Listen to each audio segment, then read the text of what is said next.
Bonjour à toutes et à tous, j'espère que tout le monde va bien et j'espère aussi que les premiers épisodes du podcast vous ont plu. N'hésitez pas à nous dire en commentaire ce que vous en avez pensé. Même les critiques négatives sont les bienvenues. Et aujourd'hui, nouvel épisode, toujours en compagnie d'Alan. Comment ça va aujourd'hui, Alan? Eh ben, tout va bien, tout va bien. J'avais hâte de te retrouver pour faire cet épisode parce que tu sais très bien que c'est un épisode dont on a beaucoup parlé, toi et moi, en off. Yes. Et c'est un épisode qui va, je pense, susciter beaucoup de réactions. C'est ça. Et du coup, dans cet épisode, on va voir ensemble les 10 prospects à suivre en 2026 en France. Du coup, on a dressé chacun une liste de 5 meilleurs prospects selon nous. Mais avant ça, c'est important de vous expliquer ce qu'on entend par prospect. Donc pour nous, un prospect, c'est quoi? C'est un jeune combattant prometteur de moins de 25 ans, encore en début de carrière, avec une belle carrière amateur et quelques combats professionnels à son actif, mais qui a encore pas fait de gros accomplissements, donc qui n'est pas à l'UFC ou qui n'est pas champion d'une orga française. Ce sont des combattants ambitieux et compétitifs. Et bien sûr, il faut qu'ils soient dominants dans leur combat. Donc vous l'aurez compris, c'est des pépites. Voilà, je ne sais pas si toi, tu as quelque chose à rajouter pour la définition ou pas. Non, bah écoute, très bonne définition. Moi, la seule chose que j'ai ajoutée, c'est une chose que j'ai pris en compte quand j'ai fait ma liste de 5 talents. Parce que, effectivement, c'est 5 de Ted, 5 d'Alan. Donc, on a essayé de se concerter avant pour éviter de faire des doublons, même s'il y a des combattants que j'aurais aimé mettre et que Ted a mis, et je pense vice-versa. Mais en tout cas, pour en revenir à cette définition, c'est que moi, j'ai aussi pris en compte l'aspect extra-sportif. Et tu sais à quel point aujourd'hui, notamment à l'UFC, qui est la reine des organisations, ça peut compter. Et ça peut être un critère décisif pour une signature et pour du sponsoring ou pour avoir une hype qui est grandissante. Et donc moi j'ai pris cet aspect-là en considération et de toute façon vous allez le voir dans les fighters que j'ai choisi de présenter et de lister aujourd'hui. Exactement. Et d'ailleurs aussi, moi, j'ai classé de 5, 4, 3, 2, 1 en fonction de la hiérarchie un petit peu. Alan, je crois que tu as fait un peu dans un ordre quelconque. Ouais, j'ai pas Mais... classé parce Ok. que c'était un vrai casse-tête, c'était déjà un vrai casse-tête d'en choisir 5. Ouais. Alors les classer c'était quasiment impossible et de toute façon vous allez découvrir les choix qu'on a fait et j'ai juste une petite précision. Ce sont nos classements, donc forcément, je pense qu'il y a une partie objective, parce qu'il y a beaucoup de gens qui seront forcément d'accord avec nous, avec toi, avec moi ou avec nous deux, mais ce sont nos classements, donc il y a aussi beaucoup de subjectivité Bien sûr, là-dedans, et il y a aussi une certaine affinité qu'on peut avoir avec le style de combat ou le personnage, donc ça c'est important de le préciser. Bien sûr, ouais. Bah, vas-y, je te laisse commencer avec le premier prospect à suivre de l'année 2026. Ok, et ben écoutez, un prospect que vous connaissez sûrement tous, ou en tout cas que beaucoup d'entre vous connaissent, c'est Théo Ulrich, prospect et combattant que j'aime beaucoup, lightweight, 24 ans. Je commencerai toujours par donner l'âge et la catégorie dans laquelle le fighter évolue parce que c'est important de poser du contexte. Je donnerai également le palmarès pour celui de Théo, c'est 7-0 en pro, palmarès en pro, avec 6 finishes, donc un gros finisseur.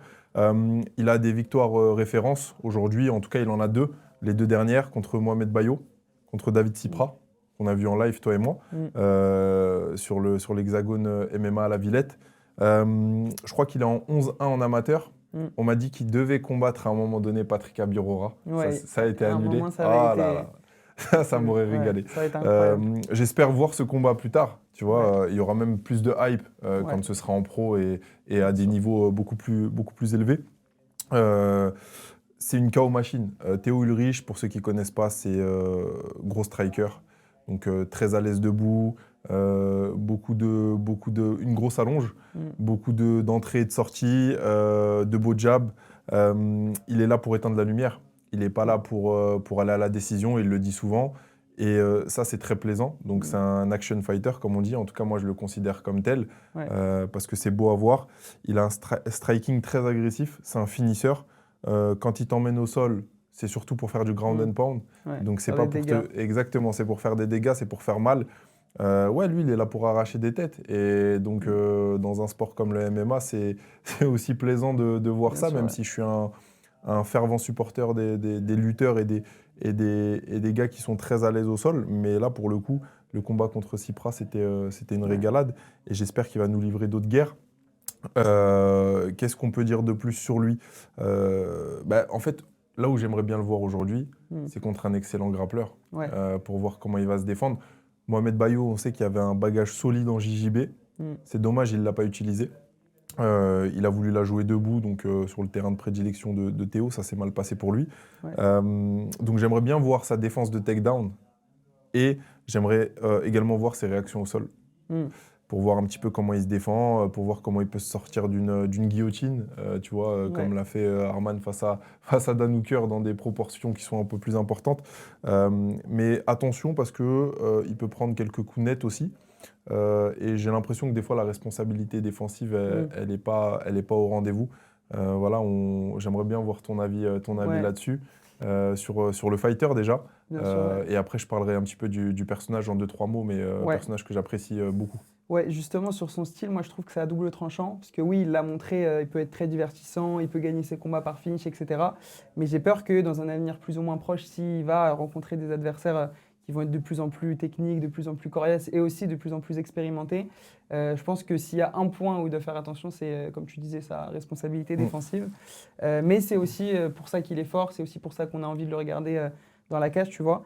Et après, je sais pas si tu vas dire la même chose, etc., sur son personnage, mais moi j'aime bien. C'est quelqu'un on voit qu'il a un peu des fois du mal à s'exprimer, etc. Mais c'est ce qui fait justement son côté touchant, je trouve. Il est touchant parce que il y a des gens qui peuvent aussi se reconnaître en lui. Il porte toujours des bons messages. Il avait aussi des problèmes de santé, il en avait parlé dans des interviews post-fight. Et on voit que toujours il parle à cœur ouvert et qu'il est attachant. On a envie de s'identifier à lui. Je trouve qu'il montre un bon exemple. Donc, C'est exactement ce que je voulais dire sur lui, sur la personne, le personnage. En tout cas, je ne le connais pas personnellement, mais de ce que je vois de lui, c'est un gars qui est quand même assez touchant, qui se livre. Il n'a pas peur ou il n'a pas honte de pleurer comme il l'a déjà fait, parce qu'il avait fait une crise, il me semble, avant de monter dans la cage. Le fait d'être monté dans la cage et d'avoir pris le combat quand même, déjà, ça montre une grosse force de caractère. Je trouve qu'il a une aura. Il a une vraie aura, c'est un personnage. En tout cas, c'est un personnage que tu as envie de voir souvent et que tu as envie de voir combattre. Et je trouve qu'il a transformé ces troubles, entre guillemets, liés au bégaiement en vraie force.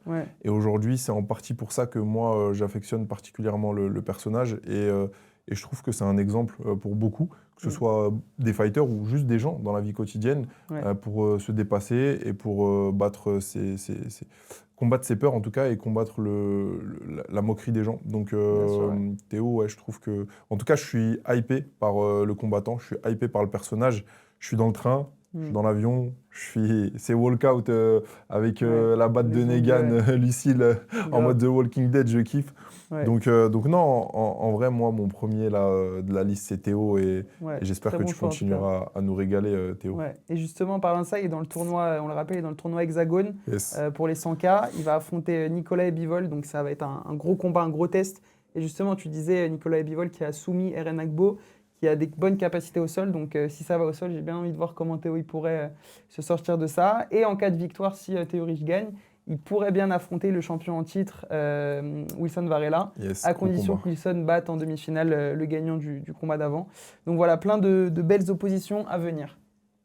Gros combat. Et j'enchaînerai tout à l'heure avec un deuxième lightweight, d'ailleurs, que j'aimerais beaucoup voir affronter Théo Ulrich. Et je vous garde le suspense tout à l'heure. Exactement. Et du coup, moi, je vais passer à mon premier de la liste.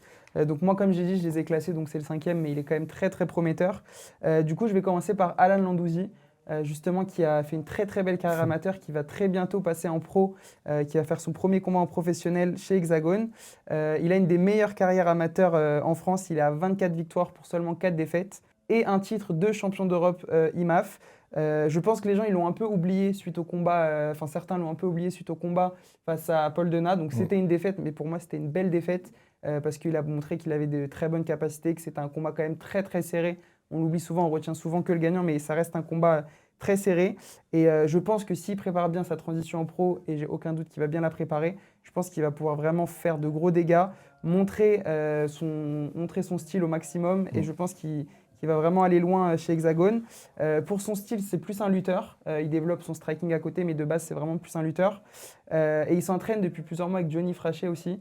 Il a changé de team parce qu'avant, je ne sais pas s'il a réellement changé de team, mais en tout cas, à la base, il s'entraînait du coup à Lille chez lui. Et maintenant, depuis plusieurs mois, il est avec Johnny Frachet. Donc forcément, ça présage que du bon. Et du coup, j'ai hâte de le voir à Hexagone prochainement. Dis-moi, toi, un peu ce que tu penses d'Alan, de son profil, etc. Moi, j'attends de voir ce que ça va donner en pro. Après, comme tu l'as dit, les gens ont tendance à dénigrer un petit peu les combattants qui restent sur une défaite. Mhm. Mais la défaite, elle vieillit très bien. Parce Ouais. qu'on voit ce que Paul fait depuis qu'il est Mm. dans le circuit professionnel, et Ouais. notamment à Hexagone MMA. Mm. C'est du finish, c'est propre, c'est rapide, c'est efficace. Donc en réalité, quand tu remets en perspective avec les combats qu'ils ont livrés tous les deux et cette grosse Mm. rivalité, finalement, tu te dis que Alan Landouzi, c'est prometteur. Mm. Et puis cette rivalité, elle vient aussi mettre un petit peu d'huile sur le feu chez Hexagone MMA. On sait Ouais. qu'il y a déjà pas mal de rivalités entre d'autres fighters. Mais ouais, je suis très hypé et j'ai déjà hâte de voir ce combat-là Mm. en pro et Ouais. voir ce que ça va donner. Et je suis sûr que ça va pas être la même chose qu'en amateur. Mm. Donc ouais. J'espère qu'il arrivera préparé en pro parce que comme tu as dit, ça se prépare Ouais. et hâte de le voir combattre en pro. C'est ça, mais je pense que Hexagone, ils ont déjà en ligne de mire si Alan enchaîne les Ouais, victoires, ouais. etc. Je pense que la revanche, on l'aura un jour ou l'autre. Ouais, le storytelling, il est là déjà. Ouais, c'est Ouais. ça. Je pense que ça vendrait pas mal. Et sur l'extra sportif, toi, t'en penses quoi de Alan? C'est quelqu'un d'assez discret, mais quelqu'un qui aussi montre un très bon exemple, qui est toujours fair play, etc. Peut-être, moi, j'aimerais bien qu'il se livre un peu plus dans les interviews, Ouais. etc., qu'on le connaisse un peu plus. Parce que j'ai déjà eu l'occasion de le croiser, etc. C'est quelqu'un d'hyper cool. Je pense que aussi avec le temps, le passage en pro, les gens vont le découvrir aussi plus en profondeur. Mm. Mais ouais, c'est quelqu'un d'assez réservé quand même. Ouais, c'est quelqu'un d'assez. Alors, encore une fois, on fait toujours le parallèle. Malheureusement, aujourd'hui, il est très lié à Paul Dena, Ouais, tu vois, ouais. dans sa carrière amateur. Mm. Et donc, on a tendance à faire le parallèle entre les deux. Et ce sont les opposés. Donc, Mm. aujourd'hui, Vraiment. et je dis pas que c'est mauvais, mais comme on a l'habitude de le dire, en tout cas, dans des organisations américaines ou dans des organisations euh, qui privilégient un petit peu plus l'extra-sportif, où le personnage, l'aura, la hype, etc., Mm. et les grandes gueules, entre guillemets, c'est pas mauvais de dire ça, mais là, il serait un petit peu pénalisé Ouais. versus un fighter Bien qui sûr. s'exprime un petit peu plus. Après, moi, je trouve que c'est un très bon gars, en tout Mm. cas de ce qu'on en voit. Il Ouais. véhicule des messages qui sont positifs, toujours. Et puis, ouais, on aimerait le voir se livrer un petit peu plus. Donc, Alan Landouzi, Alan, si tu nous écoutes et que tu veux venir dans notre podcast, dans la cage, pour t'exprimer, on t'accueillera Grand plaisir. avec grand plaisir Ouais. pour te donner la parole et en savoir un petit peu plus sur toi. Alors moi j'enchaîne, deuxième lightweight, le grand rival, en tout cas j'aimerais que ça devienne le grand rival dans cette organisation de Théo, c'est Owen Jason. Owen Jason, 24 ans, pur produit toulousain, lightweight, très grand lightweight. Je crois qu'il fait près d'1 m 90, il mesure ouais, près je d'1 m pense. 90. Grosse allonge, gabarit longiligne, très fort debout. Ce que j'aime bien chez lui, bon, il y a plusieurs choses. Déjà, il y a son style de combat, mais au-delà de ça, c'est son ancrage à sa ville. Mm. Je trouve qu'il apporte quelque chose. Quand il rentre dans la cage avec le maillot de Toulouse, avec le flocage du département, etc., on sent que ça va être une icône dans la ville. Et ça, je trouve que c'est super important d'avoir toute sa ville derrière soi. Je pense que ça booste, c'est un vrai moteur pour lui aujourd'hui. Donc ça, c'est cool. Et puis au-delà de ça, son style de combat. Son style de combat, moi, je le trouve spectaculaire. Ouais. Moi, je trouve qu'il est sous-coté. Ouais. Je trouve que c'est le plus sous-coté de la liste des 5 fighters que j'ai fait. Donc, de toute façon, vous allez découvrir les autres. Mais aujourd'hui, c'est un bagage technique qui est juste, pour moi, incroyable. Son palmarès, je crois qu'il a 5 combats en pro. Il a 5 victoires, dont 3 TKO. Mm. Voilà. Si je dis pas de bêtises, son palmarès en amateur, j'ai noté 15-4. Mhm. Donc voilà, c'est un gros palmarès aussi en amateur. Surtout, moi, ce qui m'a surpris quand il est passé en pro, c'est sa capacité à être à l'aise en striking et debout et à Ouais. finir. Les genoux, les coudes. Et Exactement, c'est ça, les genoux, les coudes, parce qu'à la base, tout, ouais. c'est quelqu'un qui est plus à l'aise au sol. Mm. Je crois que c'est quelqu'un qui finit, il finit vice-champion de France en grappling. Mm. Et c'est la folie parce qu'il est tombé amoureux de son striking. Ouais. Moi aussi, je suis en train de tomber amoureux de son striking, mais genoux, coude, jab, gestion de la distance, rapidité. Ouais. Owen Jason, vraiment, je trouve que c'est un combattant qui est encore une fois sous-coté. Il a des combinaisons qui sont très efficaces et très agressives. C'est un fighter qui prend le centre de la cage et qui avance sur son adversaire. Ouais. Donc non, franchement, je trouve qu'il ne prend pas de risques non calculés. Ouais. Tu vois, contrairement à Théo, des fois. Lui, il a une responsabilité défensive qui est un petit peu plus élevée, un petit peu plus importante.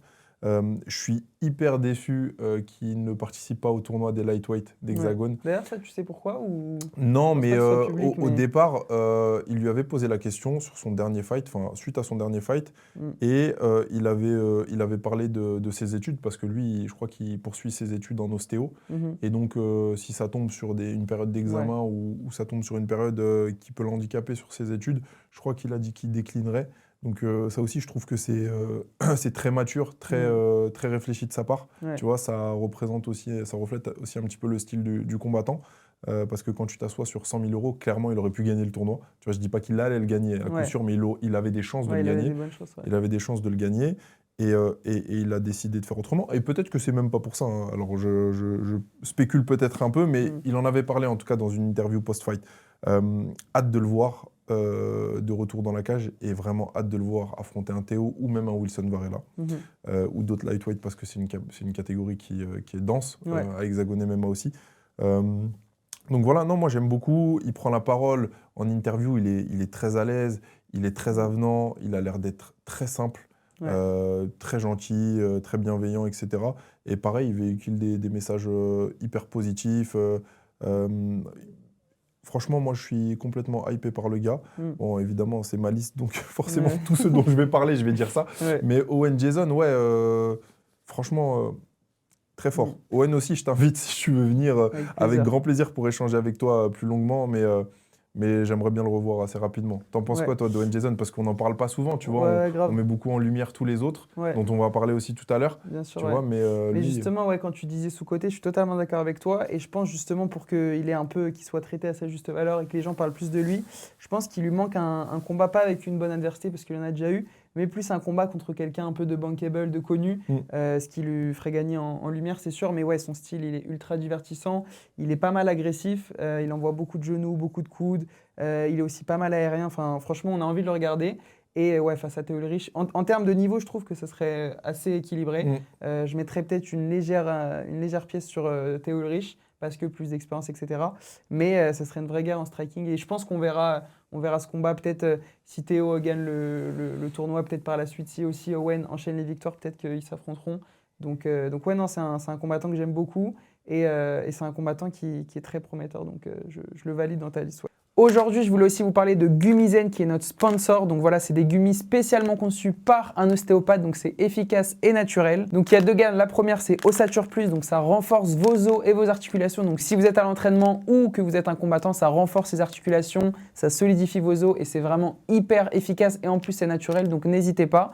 Et la deuxième gamme, donc c'est Collagène Plus. Donc ça améliore l'élasticité de la peau, ça réduit les rides et ça garde vos articulations souples. Ce sont deux gammes simples mais efficaces pour rester au top. Et en plus de ça, c'est naturel, donc vraiment n'hésitez pas.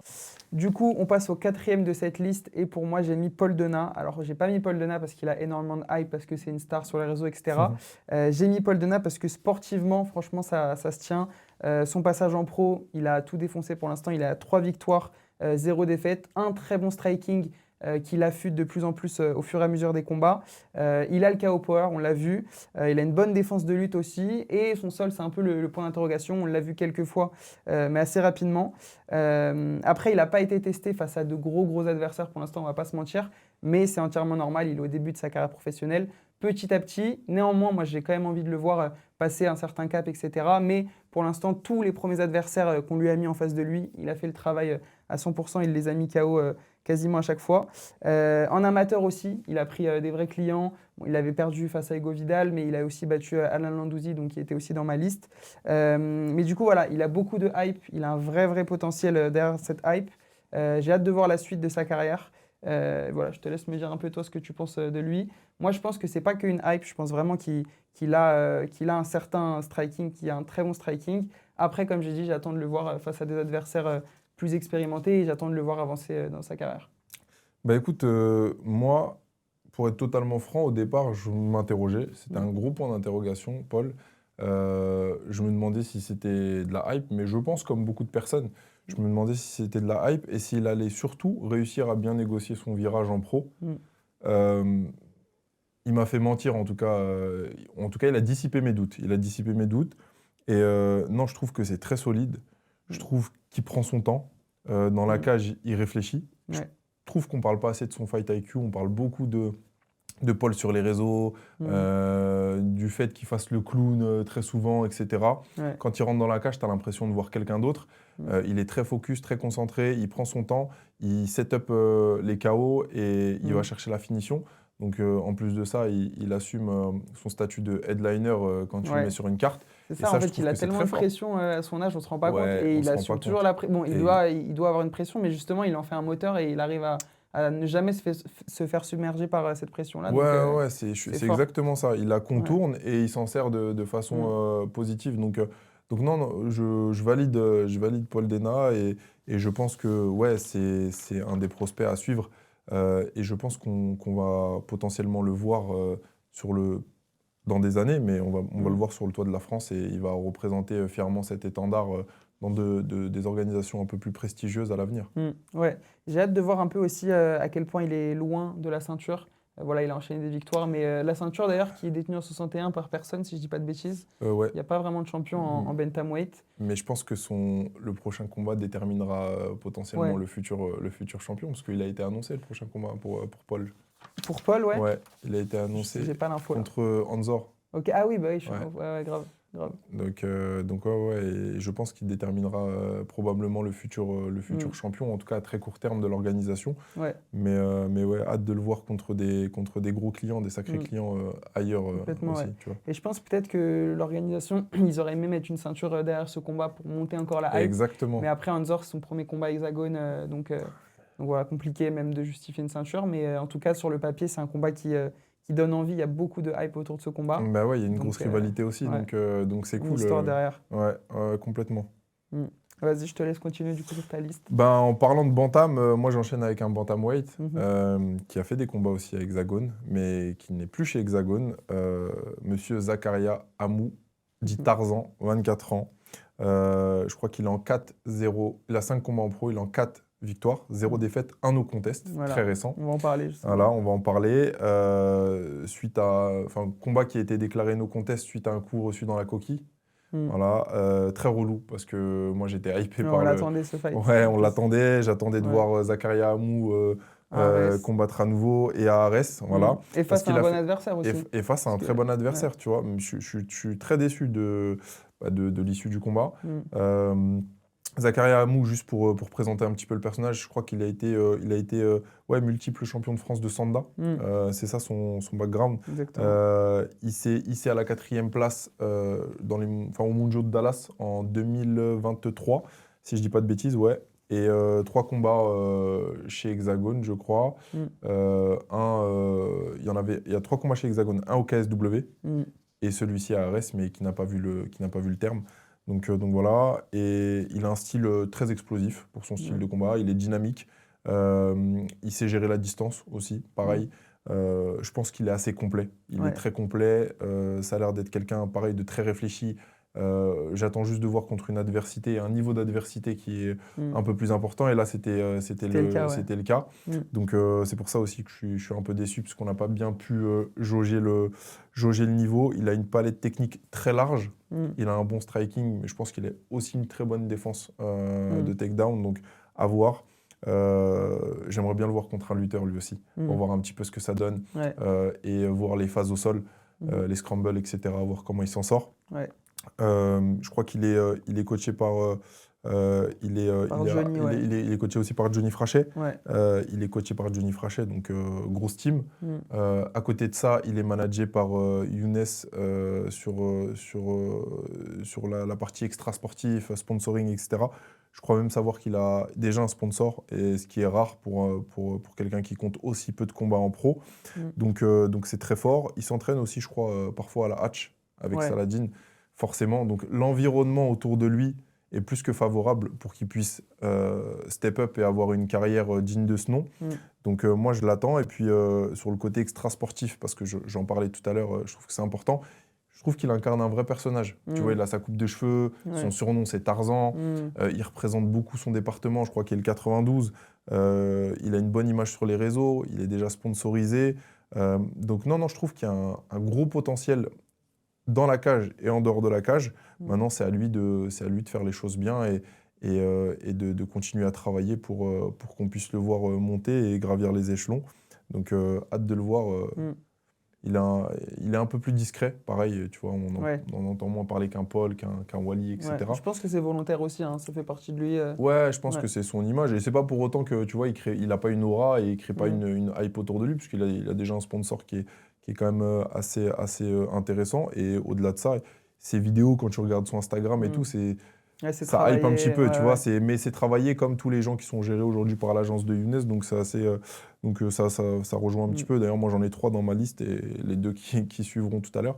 Mais ouais, Zakaria Hamou, toi, je sais Ouais. que tu l'avais potentiellement dans ta liste. Après, Ouais. quand on a échangé, on Ouais, voulait ouais, je pas te faire l'ai de laissé du doublon, coup, tu me ouais. l'as laissé. Ouais, ouais. Mais du coup, toi aussi, t'es un fan de. En tout cas, t'es dans la team Zakaria Ouais, Hamou. ouais, ouais, en vrai, très très fort, notamment en striking. Il y a un truc, enfin, tu as dit beaucoup de choses sur son striking, beaucoup de détails. Il y a un truc, moi aussi, que j'ai noté, c'est sa précision.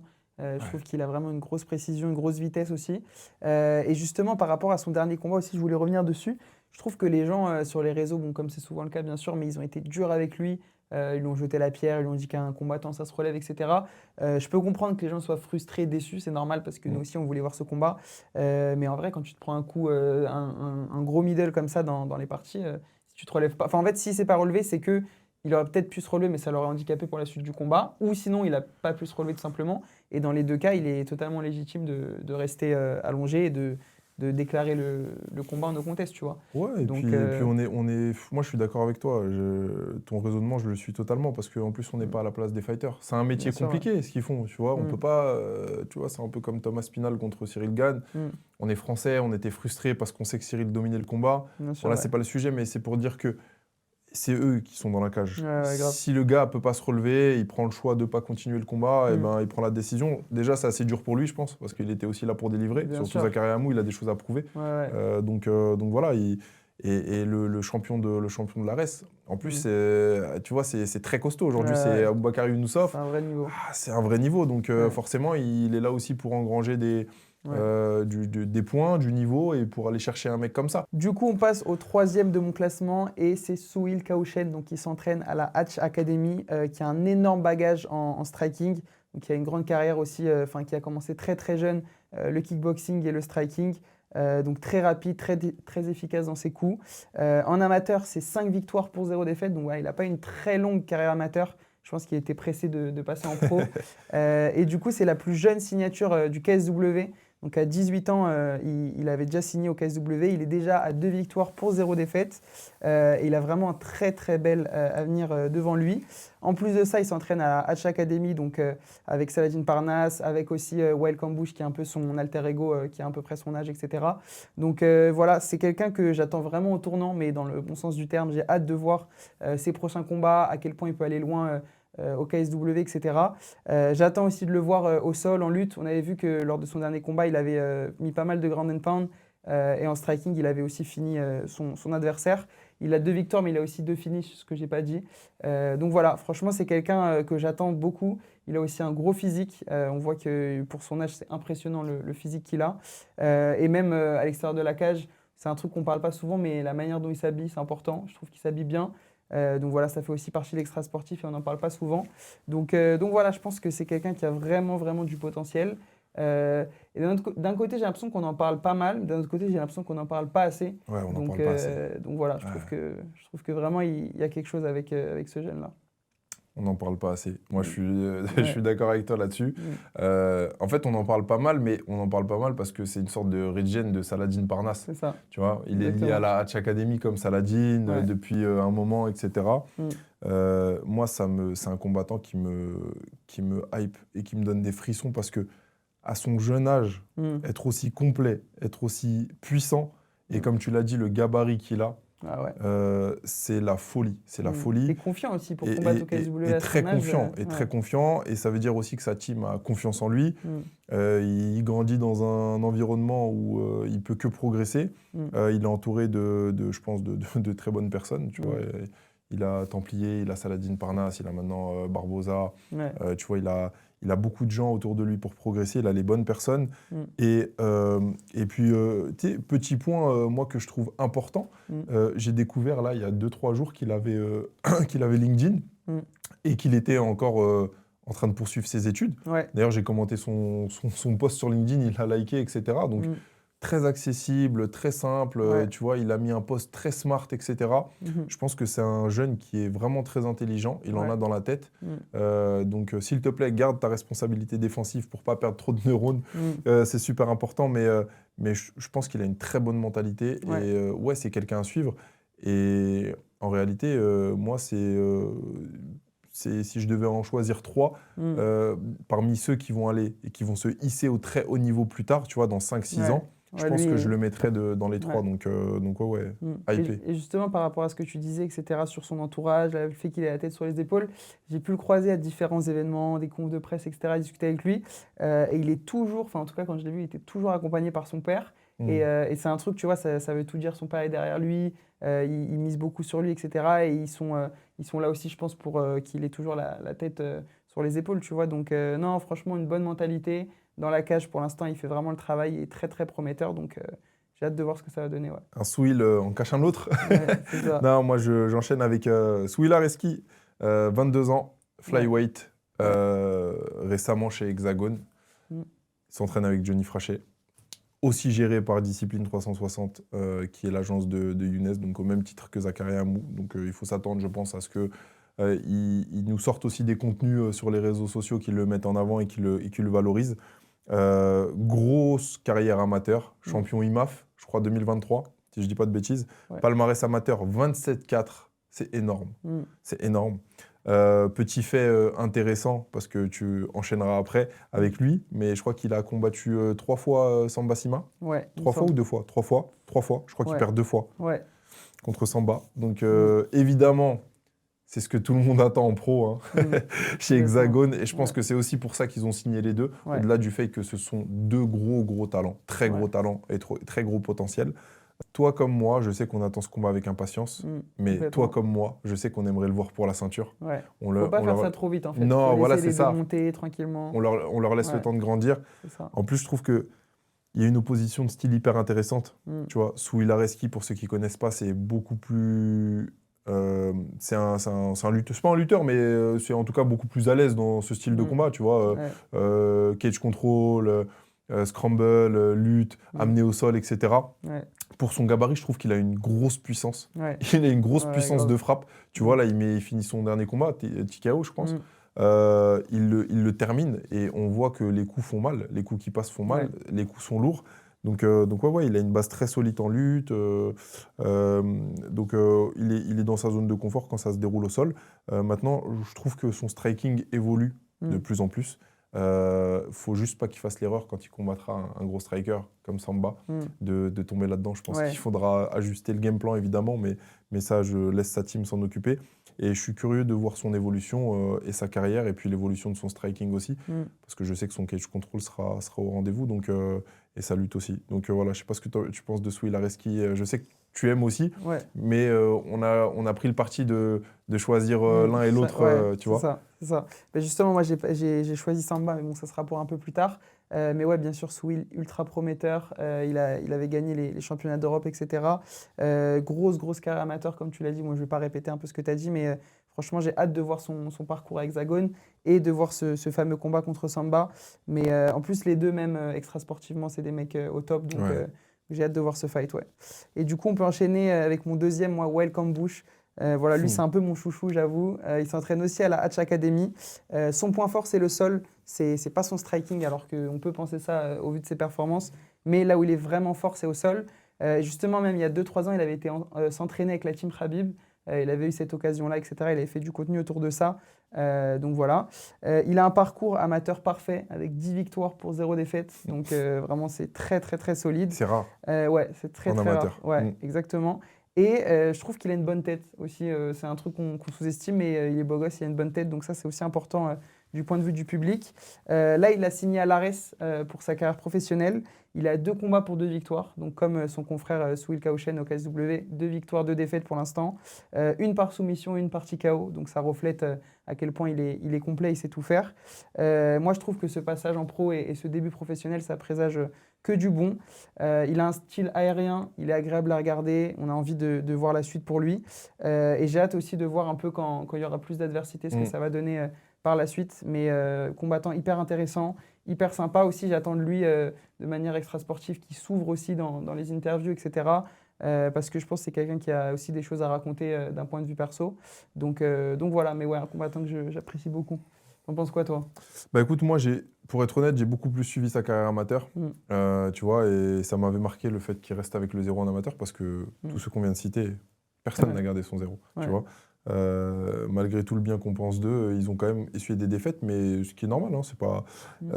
Mais j'ai moins suivi là depuis son passage en pro.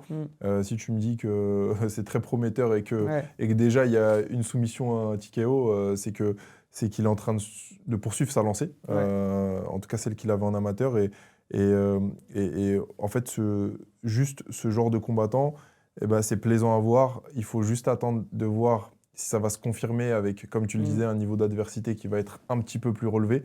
Et pareil, sur l'extra-sportif, créer un petit peu plus de storytelling autour du personnage.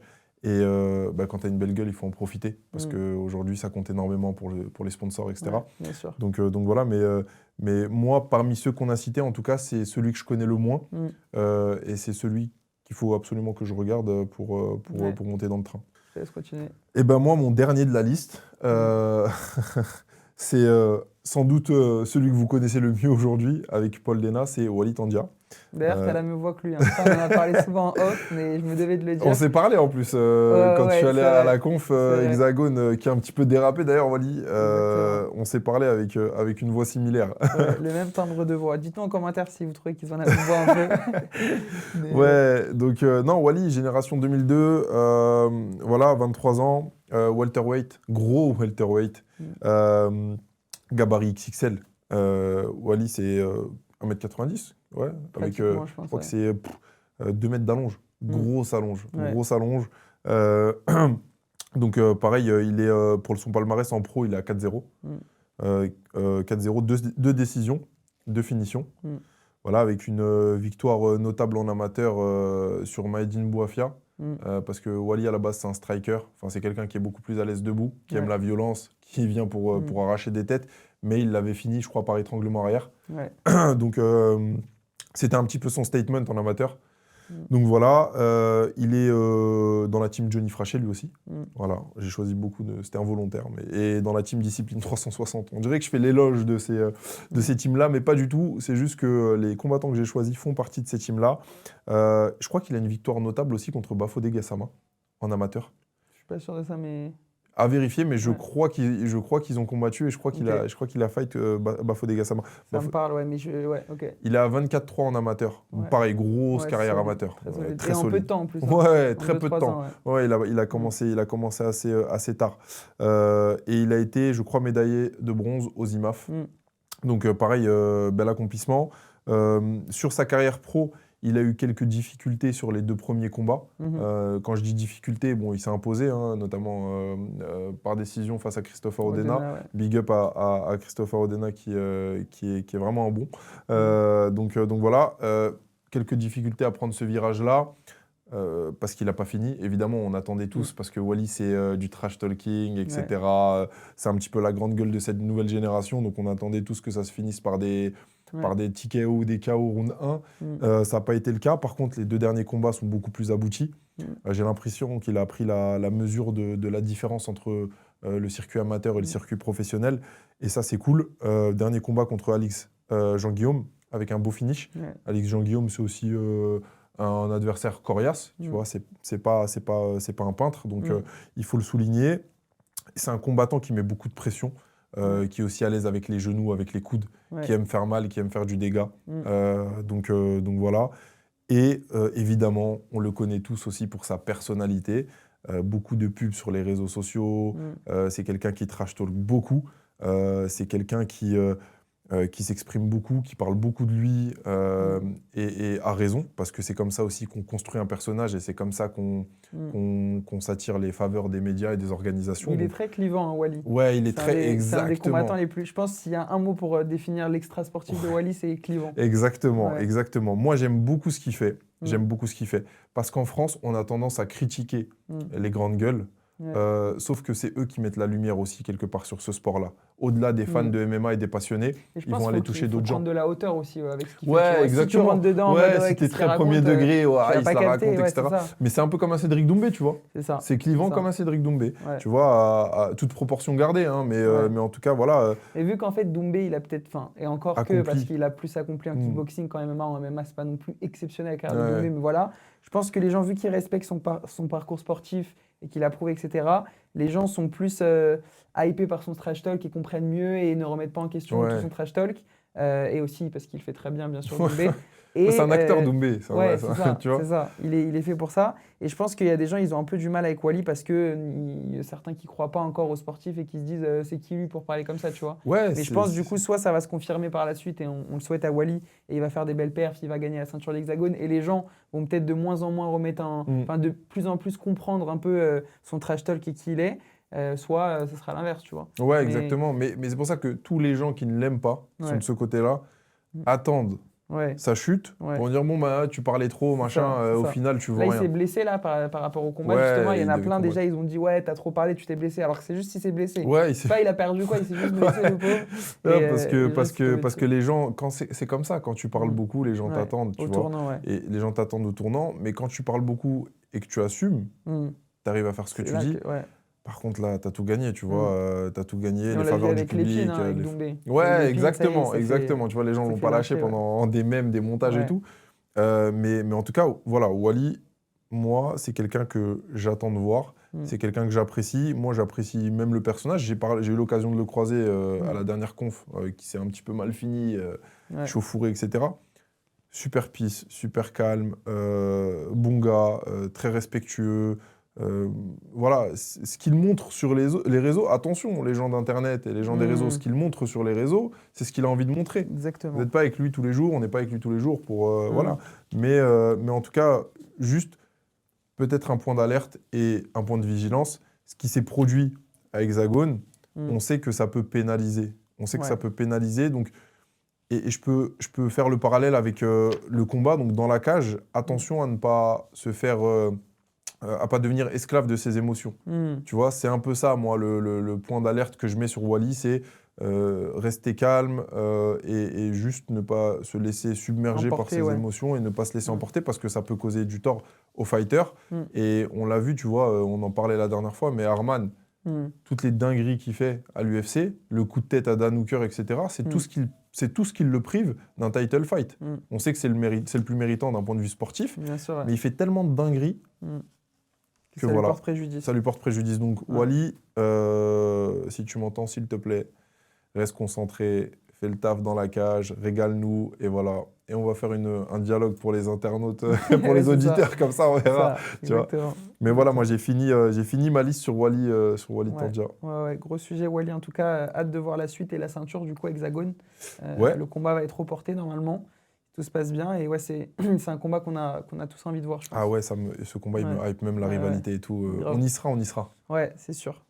Voilà. Du coup, moi je passe avec le dernier, mais le premier de la liste que moi j'avais dit c'était un classement. Donc pour moi c'est vraiment le plus prometteur de ma liste.